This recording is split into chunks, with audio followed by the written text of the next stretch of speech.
Ok, Patricia, salut. Salut Alex. Alors, on va entrer dans le vif du sujet. Qu'est-ce que c'est la mission de vie? Qu'est-ce que c'est que la mission de vie? J'ai envie de te répondre que c'est notre vie. C'est ce qu'on vit depuis le jour où on est né jusqu'au jour où on va mourir. Et j'ai envie de donner une précision, c'est que les gens cherchent tous dans leur mission de vie quelque chose de grand, quelque chose d'énorme, la planète à sauver, un peuple à sauver, un enfant à dégager du péril. Enfin bon, j'entends des choses diverses et variées. La mission de vie, c'est simplement ce qu'on est venu faire, c'est notre vision du monde. Et parfois, notre vision du monde, elle consiste juste à prendre soin des nôtres et de nos enfants. Ouais, Il n'y a pas besoin d'aller chercher très loin. t'as anticipé ma question, qui était qu'il y a beaucoup de Désolée. fantasmes. Il y a beaucoup de fantasmes sur cette fameuse mission de vie. Et bon, je vais te la reposer pour développer un peu. Est-ce qu'on a tous forcément vocation à sauver le monde, sauver les ours, aider des millions de personnes? Non, on n'a pas vocation à aider des millions de personnes, on a vocation à s'aider soi. Euh, Il y a une phrase que j'entends depuis toute petite, qui a été dite, prononcée par mon père. Il me disait toujours, on fait les choses pour soi au bénéfice des autres, et non pas pour les autres au détriment de soi. Dans Et un monde la idéal. mission de vie, c'est exactement ça, c'est savoir ce que l'on fait pour soi qui va pouvoir bénéficier aux autres, et non pas ce qu'on fait pour les autres et qui va, à un moment donné, nous nuire à nous. Je vais être un peu plus concrète. J'ai souvent des gens qui me disent, ah bah oui, mais je peux pas refuser. Ah bon, et pourquoi tu peux pas refuser? Tu sais pas dire non? C'est facile, hein. C'est trois lettres, c'est comme oui, c'est super simple.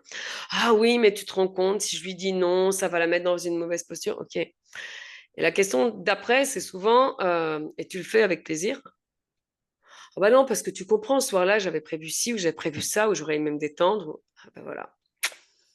Donc, à partir du moment où tu te conduis comme ça, déjà, tu n'es plus dans ta mission de vie, et tu fais les choses pour les autres et à ton détriment à toi. Donc, tu les fais pas de bonne volonté, tu les fais pas avec le cœur, parce qu'il y a quand même quelque chose dans ta tête qui fait émerger de la frustration. Et à partir de ce moment-là, tu sors de ta route. Et si chacun était capable de rester, on va dire, sur ce qu'il a envie de vivre, alors parfois c'est très égoïste, hein. Ouais, c'est ce que j'allais demander. Donc, du Euh, coup, où passe le fameux altruisme de... Faut savoir si l'altruisme, c'est de faire des choses et d'être frustré et d'en vouloir à la planète entière, ou si l'altruisme, c'est savoir se dire, OK, je prends soin de moi, parce que si je prends soin de moi, je prends soin des autres. On vient de discuter, là, avant de démarrer, euh, de mes enfants qui passent leur brevet. J'ai mes enfants qui sont scolarisés à la maison, c'est un secret pour personne. Ce temps-là, je peux leur accorder et je peux leur donner, je leur donne volontiers parce que dans la semaine, j'ai des plages le vendredi qui sont à moi et juste à moi et rien qu'à moi. Alors, mis à part ces 3 dernières semaines parce qu'on a implémenté des brevets blancs et compagnie, mais le vendredi, c'est mon jour. C'est le jour où je fais ce que j'ai envie, quand j'en ai envie, et ils savent très bien tous, que ce soit mon mari ou mes fils, c'est pas la peine de venir me demander un truc, la réponse sera non, parce que ça rentre pas dans mon planning, parce que j'ai besoin de cette journée-là où je fais le truc que j'ai envie de faire Ouais, dispo pour les pour autres. pouvoir être bien et disponible pour les autres après. C'est pas méchant, c'est pas égoïste, c'est juste que si on prend pas soin de nous, j'ai envie de vous dire, un jardin, il va vous donner des fruits et des légumes si vous lui consacrez un petit peu de temps chaque jour. Et c'est exactement la même chose. Si vous vous consacrez jamais de temps à vous, bah, vous n'avez aucun fruit qui va pousser, hein. On ne peut pas donner ce qu'on n'a pas, on ne peut pas donner ce dont on est complètement dépourvu. Donc, il y a ce pondéré à faire à un moment donné où l'altruisme, c'est bien, mais est-ce que c'est de l'altruisme parce que je veux être aimé par les autres, Est-ce que c'est du vrai altruisme parce que ça rentre, il y a certaines personnes où ça rentre dans la mission de vie. Je vais prendre des gens qui sont infirmiers ou infirmières par vocation. Hmm. Là, on est sur de l'altruisme. Là, on est sur une mission de vie. Mais quand on va chercher souvent derrière, c'est des gens qui ont eu d'anciennes vies antérieures où ils ont fait beaucoup de mal, où ils ont engendré beaucoup de souffrance. Donc, ils sont venus réparer ça. Oui. Donc, c'est cohérent avec leur chemin. Euh, Ça va faire beaucoup de déçus, ça. Ah, je pense, oui. Parce que dans ce cas, de ce que tu dis aussi, ça peut être... parce qu'il y a toujours le côté un peu glamour, sexy, genre frétillement euh, aussi d'ego, je pense, hein, de petit côté Surtout de melon. l'ego, bah, on vient avec, Donc ça peut être très banal et J'ai envie de dire, qu'est-ce qui est banal dans le fait de s'occuper de ses enfants ou de sa famille Mmh. ou de recueillir des animaux ou pourquoi ce serait plus banal que d'aller sauver les ours polaires ou les petits Africains ou je ne sais quoi ou d'aller se battre en Ukraine ou non non mais qu'est-ce qu'il y a de moins glorieux? Qu'est-ce qu'il y a de moins de moins glamour que de donner, de toute façon, enfin, j'ai envie de dire, on sent qu'il y a des appels sur certaines choses, on sent qu'il y a des choses pour lesquelles on est prêt à sacrifier des pans complets de notre vie. Y compris se dire, bah tiens, je vais aller faire une partie de Lego avec mon gamin pendant 3 heures et que faire des clients, ils m'attendront. Ça peut paraître débile à quelqu'un qui n'a pas d'enfant. Mmh. Mais quelqu'un qui a des enfants, qui est prisonnier dans un bureau et qui n'a que le soir, où il les récupère à 6 heures chez la nounou, il faut leur faire prendre le bain, où il faut faire à manger et tout, qu'est-ce qu'il va se dire? Il va se dire, mais putain, qu'est-ce que j'aimerais, moi, passer 3 heures à faire des Legos avec mon gamin et à me dire que je m'en fous de mon patron. Donc non, il y a pas quelque chose de plus glamour ou moins glamour. Il y a juste un déroulement de vie qui fait qu'à un moment donné, il y a quelque chose qui nous attire plus fortement que le reste, hein. Et si on est capable de se dire, ben, je lâche prise sur tout le reste hein, et je me focalise là-dessus parce que ça, c'est ma priorité du moment, bah, en général, on se sent bien. Là, je viens de sacrifier ce que je disais. On est rentré, on s'est vu à Dubaï, nous, en avril, hein. On est rentré de Dubaï en avril. Depuis le mois d'avril, j'ai pas eu un seul week-end. Samedi, vendredi, dimanche ou vendredi, samedi, on a fait des brevets blancs. Mais il n'y a pas eu une semaine où je me suis dit, ah, son casse-pied, parce qu'après, il va falloir que je corrige, il va falloir Mmh. machin. Ouais, ouais. Non, je me suis dit, OK, il y a une finalité derrière. Bon, de toute façon, il y a une date, il y a une échéance, hein, le 11 juin. On va s'investir là-dedans parce que c'est pour eux, que c'est l'IEF, enfin, l'instruction en famille, c'est une vie de famille quelque part. Donc, bah, ils s'investissent à apprendre et nous, on va s'investir à les aider à concrétiser une année de travail. Mmh. Et j'ai Ouais. pas l'impression d'être moins méritante que si j'avais pris, je sais pas, mon baluchon, mon sac à dos et que j'étais allée porter de l'aide humanitaire à Gaza. J'ai pas l'impression d'avoir fait moins pour contribuer au monde. J'emmène juste, on va dire, des enfants à essayer de voir, d'avoir une autre vision du monde et puis d'appréhender le monde différemment. Et c'est eux qui vont faire l'avenir. Ouais, ouais et ça, c'est important aussi, sans vouloir, dans l'autre extrême, se dédouaner aussi, mais c'est important aussi de je pense d'intégrer que, beh, on met notre pierre à l'édifice et qu'il y a pas moins de valeur à Non? à préparer ses gamins au brevet qu'autre Il n'y a chose. pas de moins de valeur dans la mesure où on les prépare à un brevet, on les prépare à un examen, mais derrière, on leur offre un autre cadre de vie de famille, un autre cadre de réflexion, peut-être une autre forme de discernement, peut-être une autre forme de compréhension du monde. Et ça va être la pierre de l'édifice des années à venir, de la Mmh. génération suivante. Et est-ce que cette pierre-là a moins de valeur qu'aller sauver les générations précédentes? J'en sais rien. Ouais. C'est eux qui, on verra ce qu'ils en feront. Ouais, c'est intéressant parce que une de mes questions, c'était: «OK, comment gérer, pas toi, mais comment gérer les conflits entre, tout ce qui est, extérieur, les attentes sociétales et la poursuite de sa mission de vie?» Mais je pense que déjà, c'est le travail enfin, c'est le travail, c'est le but de tout le monde, c'est déjà d'être bien ancré, tu vois? Je fais ce geste de bien ancré aussi et pour avoir une assise, interne. Mais après, je crois qu'il y a une énorme, enfin, pas une responsabilité, mais une énorme conscience sur ce qu'est la souveraineté d'une personne et de faire ses choix. Souvent, on me dit, alors j'ai entendu toute ma vie que j'étais quelqu'un d'égoïste chez mes parents. Après, j'ai toujours entendu que de toute façon, j'en faisais qu'à ma tête et que même pendant le Covid, hein, ah, mais tu sors sans ton masque, tu vas rendre tout le monde malade. Oui, bah c'est pas grave. Oui, je sors sans mon masque et non, de toute façon, je ne paierai pas mes amendes et j'en ai rien à foutre d'aller au tribunal. Parce que quelque part, je sais qui je suis, je sais ce que je fais, je sais comment j'agis et je me sens responsable de moi, de mes actions. Alors forcément de mes enfants, puisque bah, pour l'instant ils sont mineurs et même s'ils deviennent ados et qu'on commence justement cette division, moi j'essaie de les amener sur la responsabilité. Bon, on va dire que pour un c'est un peu raté, mais bon, ça a encore des chances que ça s'améliore. Mais j'essaie de leur amener cette brique de souveraineté, c'est-à-dire que on fait les choses en ayant conscience des responsabilités qu'il y a autour et d'assumer ces responsabilités-là. C'est-à-dire que si on reprend le Covid, ça m'est arrivé de me faire arrêter par les flics. C'est tout, j'assume le truc. Hmm. Ah, ils m'ont donné un petit papillon. Ok. Moi, je leur ai donné une belle lettre en réponse, hein, avec tous les articles en leur expliquant comme privandaire, ils me privaient de la vie. Donc, ils ont pris aussi leurs responsabilités. Et bizarrement, c'est toujours arrêté là. Je n'ai jamais été convoquée devant la justice. Parce que j'ai pris ma responsabilité, ils ont pris la leur. Je les en remercie. Mais c'était ma souveraineté de dire, OK, moi, je suis un être humain, on m'a pas fait des bronchies, je vis pas dans l'eau, je vis pas dans un vase clos, je respire. Et Hmm. je respire de l'air, je respire pas autre chose et pas de l'air vicié. Mais c'est juste la conscience de me dire, OK, je suis souveraine sur mes actes, je suis souveraine sur mes décisions. Parfois, je me prends des grandes claques dans la figure, hein, comme tout le monde, mais ça me permet d'être très ancrée et puis de me dire, OK, mon champ d'action, il est là, mon périmètre d'action, il est là. Si je veux l'étendre, je fais ça, mais je le fais pas par rapport aux autres, je le fais par rapport à moi. Toujours la même chose, hein. Faire quelque chose pour soi au bénéfice des autres. Ouais, ouais, ouais. Et Je suis toujours sur la même trame au final. ouais, je vois. Et justement, on va en parler là, t'en as dit deux mots juste avant. Comment on peut la découvrir ou la redécouvrir? Est-ce qu'il y a des signes, des indicateurs qui peuvent aider à savoir si on est dedans ou si on est à côté? Dans la mission de vie, Ouais, alors notre mission de vie, on va j'ai envie de dire quand on est bien, quand on est heureux, une âme heureuse, c'est une âme qui incarne sa mission de vie.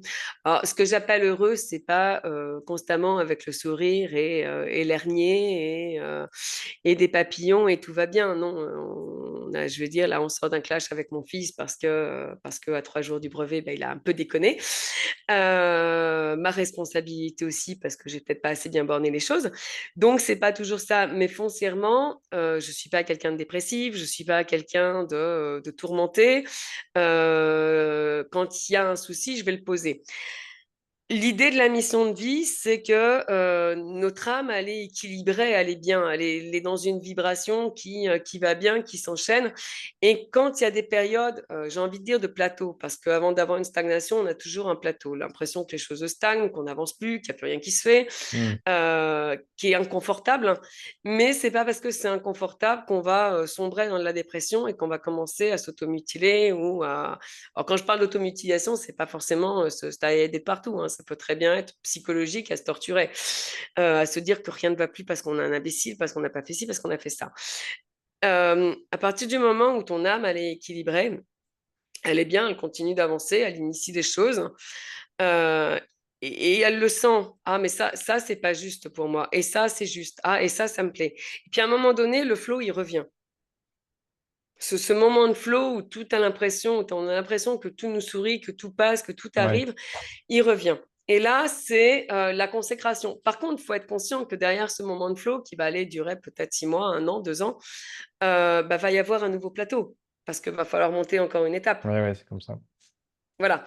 Et c'est juste se dire que derrière le prochain plateau, il y a encore un plus haut. Et que c'est comme ça que notre âme a grandi, parce qu'on sème nos petits cailloux depuis qu'on est né.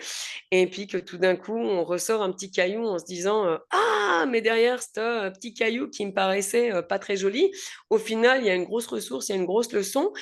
Et si je la mets en application, j'arrive à faire ça.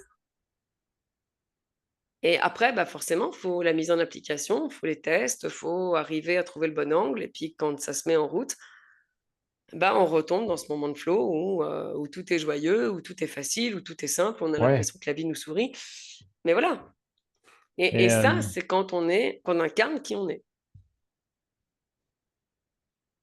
et après, avec aussi le courage que ça demande peut-être soulever le tapis, regarder les peurs.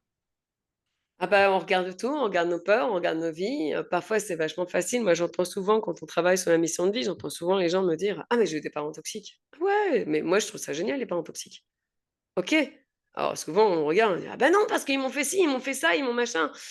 Ah, c'est sûr que quand il y en a qui me disent, comme j'ai eu tout à l'heure, j'ai une cliente qui m'a dit, je me suis fait violer à l'âge de 5 ans et tu trouves ça génial?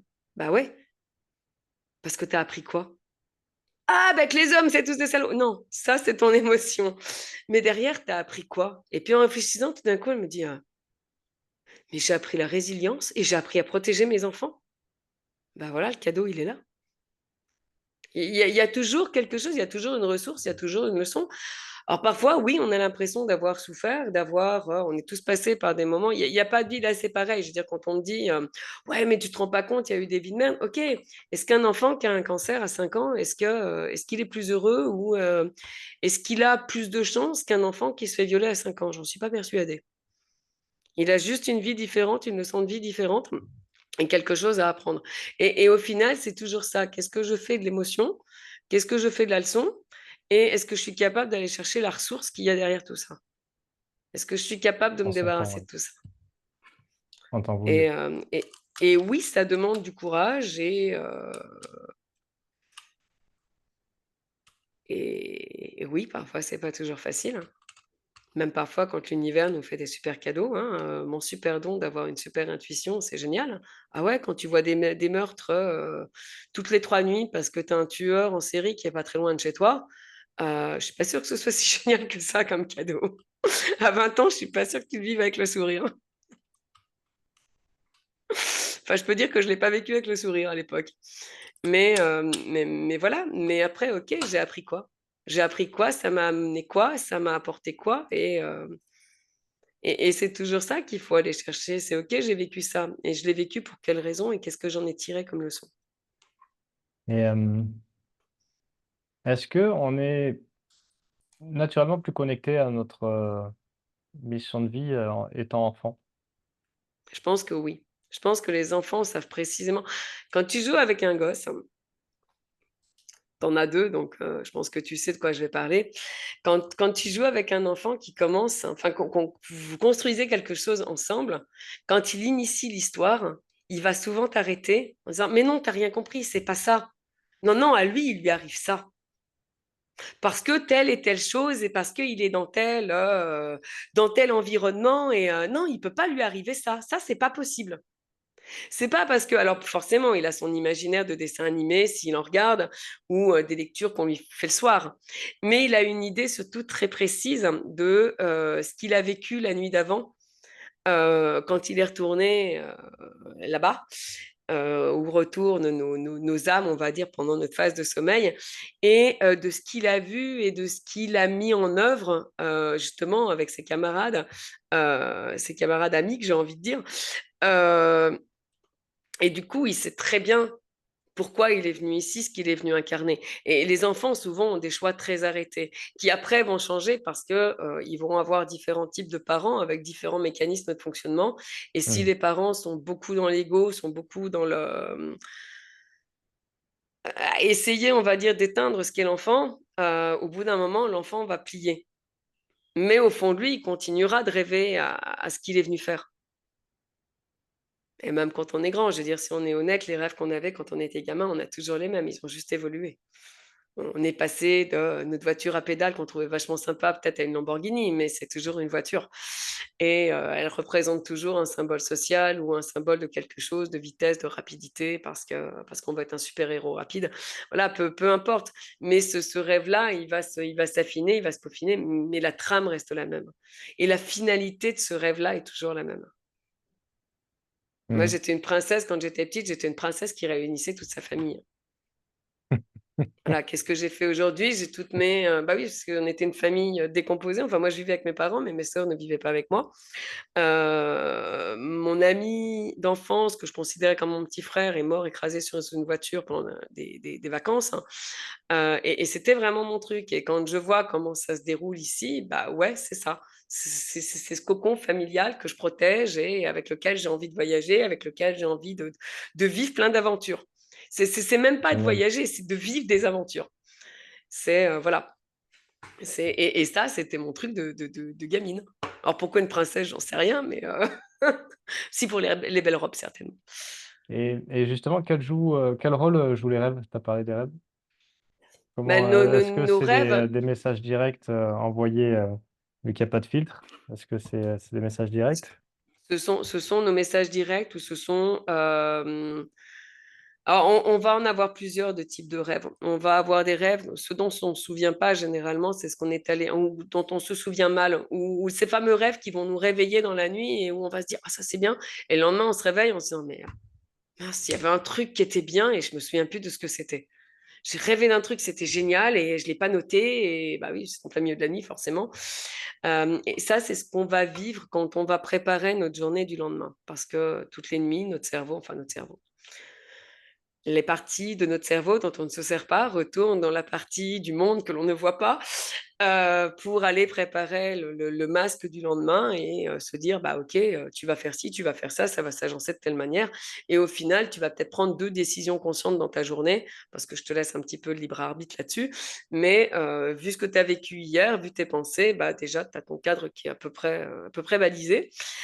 Et on revient finalement parfois avec un petit bout de ce souvenir-là. C'est souvent nos Hmm. impressions de déjà vu. Ouais. Après, on a d'autres rêves qui sont purement parce que le cerveau, il va faire le tri sur toutes les infos de la journée, parce que parfois, il y en a eu trop et il a besoin d'archiver les choses et de ranger les choses. Cela, en général, les choses qui vont remonter là, c'est les choses qu'on a oubliées, les choses qui sont importantes qu'on n'a pas forcément faites ou les erreurs qu'on a commises dans la journée dont on ne s'est pas aperçu. Et de temps en temps, on se réveille, on se dit, ah mince, j'avais écrit ça alors qu'il aurait fallu que j'écrive ça. Et on va aller corriger un truc ou modifier ou se mettre une note parce que le lendemain, il faut qu'on reprenne, je sais pas, un virement, la compta, un message qu'on a écrit, enfin peu importe. Et on a aussi ce genre de petits flashs qui nous reviennent. Donc voilà, tu as différents types, on va dire, de choses qu'on va appeler rêves qui peuvent te revenir en mémoire dans des moments de détente parce que le cerveau, il se sent suffisamment bien pour pouvoir t'apporter de la matière. Ouais. Ouais, ouais. Et là, est-ce que là, tu pourrais donner des petites techniques, des pratiques justement pour aider à développer, peut-être à se reconnecter, à la retrouver peut-être si on l'a perdue en cours de route? Bah, déjà, j'ai envie de dire aux gens, renotez, enfin, reprenez tout ce que vous avez pu faire dans votre vie où vous étiez bien, où vous vous sentiez vous-même. Pas les moments où vous mettez un masque parce que faut faire bonne figure quand on va au boulot, parce qu'il faut faire une bonne figure quand on voit la belle famille, parce que faut avoir l'air heureux quand on vit quelque chose qui paraît extraordinaire, alors que bah voilà, il y a des gens, je croise des gens en voyage qui n'ont pas forcément le sourire. Donc, à quel moment vous étiez vraiment vous et vraiment bien et vous aviez envie que le moment s'arrête pas? D'ailleurs, tellement bien en général que vous n'avez pas vu le temps passer. Reprenez déjà tous ces moments-là et demandez-vous ce que vous viviez à ce moment-là. Parce Hmm. que ce que vous viviez à ce moment-là, c'est ce que vous étiez réellement et c'est certainement ce que votre âme a envie de revivre. Alors peut-être en version plus, hein, mais c'est déjà une base. Et puis après, peut-être pour se reconnecter, parce que souvent les gens me disent, mais je sais pas, ça va dans tous les sens. De quoi vous rêviez quand vous étiez enfant et qu'est-ce que vous avez vécu qui va vous faire des ressources par rapport à votre rêve, hein? J'ai plein de gens qui me disent: «Ah mais quand j'étais gosse, j'adorais faire de la musique, j'adorais faire, je sais pas, un sport, de la voile, peu importe». OK, et pourquoi t'en fais plus aujourd'hui? «Ah bah, parce que j'ai pas le temps». OK, et si tu prenais 5 minutes pour en refaire, il se passerait quoi? «Mais qu'est-ce que je me sentirais bien parce que sur la mer, on est comme ça et puis on est comme ça et puis, on sent le vent et puis on a l'impression qu'on est libre». OK, bah, refais-en. Et en général, quand la personne elle se raccroche à ça: «Mais ça m'a fait un bien fou» et puis, bah, finalement après j'étais plus créative parce que j'étais détendue, Ouais, parce que j'étais bien, parce que j'étais dans mon univers. Donc c'est juste à un moment donné accepter que, se faire plaisir à soi, c'est aussi aider les autres. On en revient toujours à la même chose. Qu'est-ce que je fais pour moi au bénéfice de l'autre?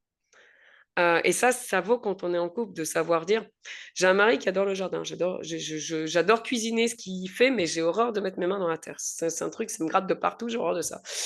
Mais je sais que c'est son moment à lui. Donc si j'ai un truc à lui demander, je sais que c'est pas le moment où il faut que j'aille le voir. ouais, Parce qu'il est dans son monde, il est dans son univers, c'est sa reconnexion. ouais.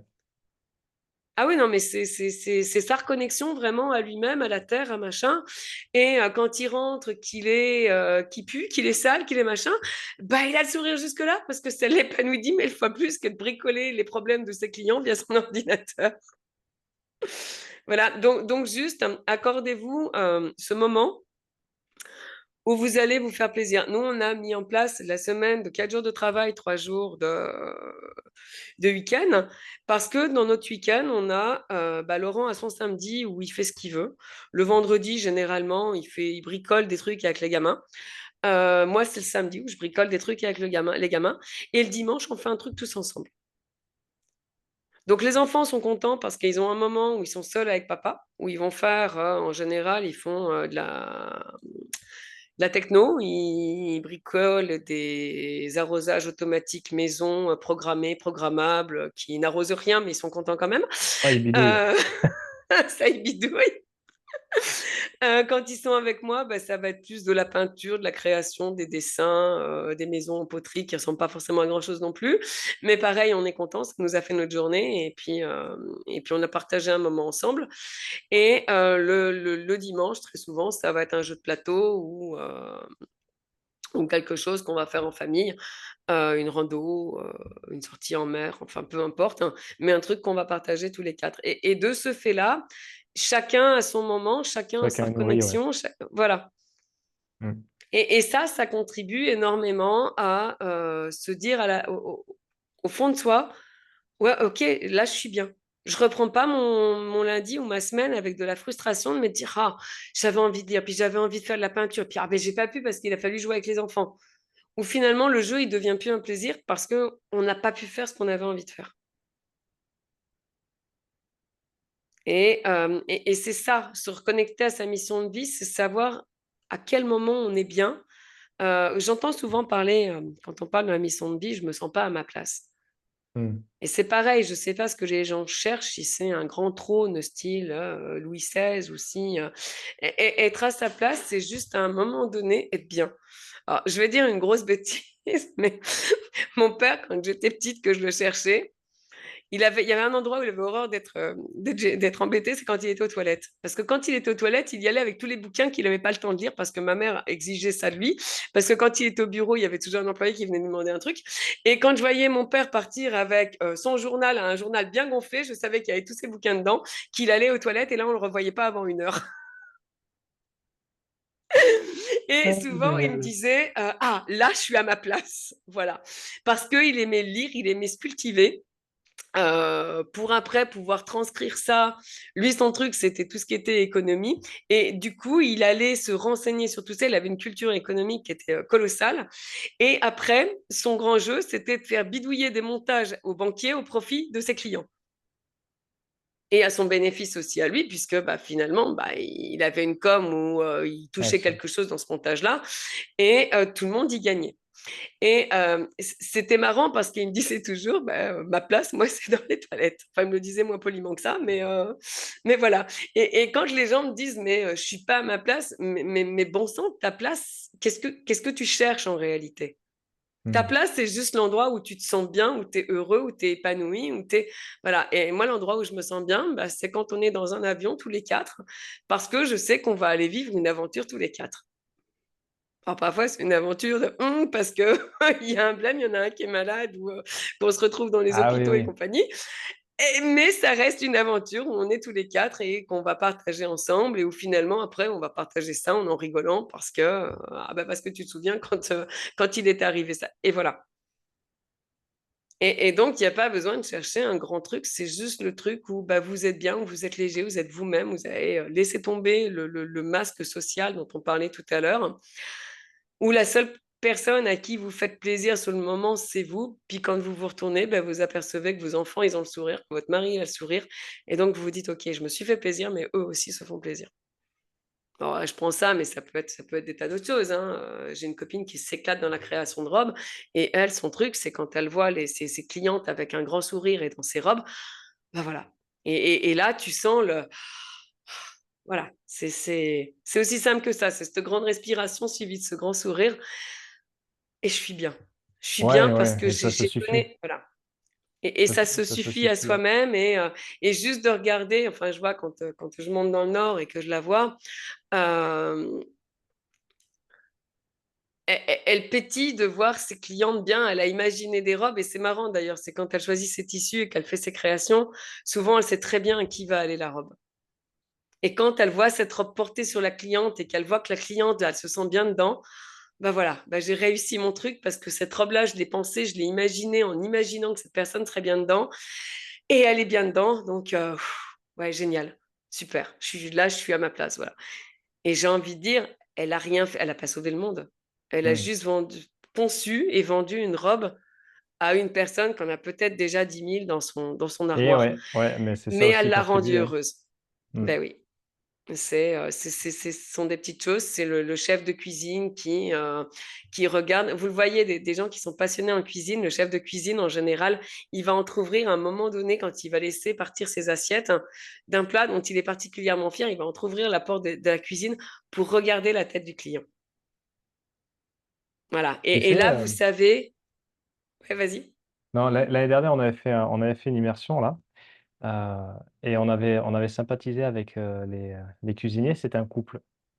Ouais. Et eux, et on s'était régalé. C'était végétarien, c'était local, c'était vraiment excellent. Ah, c'était l'immersion avec Anita, Cannes et tout Ouais, ça? et Cara, ouais. Ouais. Et Et, Clara, oui, je savais qu'il manquait une personne. ils nous disaient, en fait, et ils étaient hyper spontanés, enthousiastes, très pétillants. Ils disaient, ben nous c'est ça. Nous, notre mission, enfin, ils ne parlaient pas comme ça, mais c'est vraiment de rendre les gens heureux à travers ce C'est qu'on ça? leur donne à manger. Et vraiment, C'est tu voyais ça. que vraiment il incarnait, que Ouais. il n'y avait pas de triche là-dedans. Et il le remplissait allègrement parce que c'était excellent. Mais je le comprends tout à fait. Tu vois, tout à l'heure, je te disais, moi, mon truc, mon rêve de petite fille, c'était cette union de famille. Et donc, le Noël, ici, ça tombe au milieu de l'été, donc une période où il fait chaud. Et pourtant, mes gamins savent que le jour de Noël, je vais passer la journée dans la cuisine, juste pour le plaisir. Je fais la collecte 2, 3 mois avant de tout ce qu'ils ont envie de manger, tous. Alors, généralement, le repas de Noël, il s'éternise jusqu'au Nouvel An parce qu'il y en a 10 000 fois trop. Mais je vais faire les plats que chacun a demandé, que chacun a eu, dont chacun a eu envie. Et peu importe si j'y passe ma journée, et peu importe si parfois j'y passe la nuit d'avant et ma journée, le truc, c'est de me dire, bah, je vais poser sur la table un repas qui va être un cadeau pour tout le monde. Et en fait, Et c'est moi, mon peut-être ça le cadeau, c'est de piège, tu l'avoir vois. fait. Ouais, oui, voilà, C'est, parce que tu t'es ouais, nourri oui, aussi, oui. hein. Et c'est peut-être Moi, ça mon le cadeau, piège. c'est de l'avoir fait, c'est d'avoir imaginé les sourires et c'est d'avoir imaginé ce qu'ils vont sentir, ce qu'ils vont dire. Voilà. Moi, mon cadeau, il est là. Toujours pareil, pour moi, au bénéfice des autres. Je le fais pour moi parce que ça me fait plaisir, mais à leur bénéfice parce qu'ils vont être contents derrière. Et, et, et ta mission de vie, enfin, tu me demandais tout à l'heure l'astuce. L'astuce, c'est OK, qu'est-ce que vous faites pour vous? Le truc où vous vous levez le matin en vous disant pas, ah, il faut que je fasse ça, mais ah ouais, je vais faire ça, et puis je vais le faire comme ça, et puis, et puis une fois que vous l'avez fini, vous l'offrez à la personne ou vous laissez la personne à qui elle est destinée ou à qui vous avez pensé. Je pense à Sloane, quand elle fait ses créations. Euh, elle imagine sa cliente dedans et le jour où la cliente, elle franchit la porte de la boutique et qu'elle lui tend cette robe en lui disant, tiens, je te verrai bien là-dedans et qu'elle l'essaye et que la cliente se sent bien. Voilà, c'est juste ce moment d'extase. Donc, on s'est fait plaisir, puis on fait plaisir à l'autre. Et c'est ce petit moment infime. Enfin, c'est Ouais, imperceptible, c'est indescriptible. Mais ça vient tellement gonfler à l'intérieur. C'est pas plus compliqué que ça, une mission de vie. ouais, ça peut être ça le piège, justement, c'est qu'en fait, ça peut être très simple, quoi. Et c'est juste là. Ah bah c'est surtout super simple. Parce que ce que les gens vivent, je vais prendre Médecins sans frontières. Des gens qui ont vraiment cette vocation d'aller soigner, d'aller... mais ils ont la même chose. Je veux dire, on les voit quand on regarde les reportages. Quand ils ont donné un médicament à un enfant et que l'enfant qui était malade revient en bonne santé leur apportant un dessin, t'as cette espèce de petite brillance dans les yeux, ce petit pétillant qui apparaît où tu vois intérieurement, c'est yes, j'ai gagné, quoi. C'est juste ce petit moment furtif, hein, parce que c'est super Ouais, court au ouais, final, hein. ouais, Mais ça c'est te tellement nourrissait. enrichissant que. Et c'est juste ça. Et souvent, les gens, je sais pas, ils attendent un grand truc, un grand. Moi, j'ai D'être envie de dire que frappé ta par le mission de foudre. vie, c'est tous les moments où tu es heureux dans ta vie, quoi. C'est ni plus ni moins que ça. C'est la succession de ces petits moments. De toute façon, ton âme, quand elle n'est pas heureuse, au bout d'un moment, elle se casse. Elle trouve un moment, un moyen de...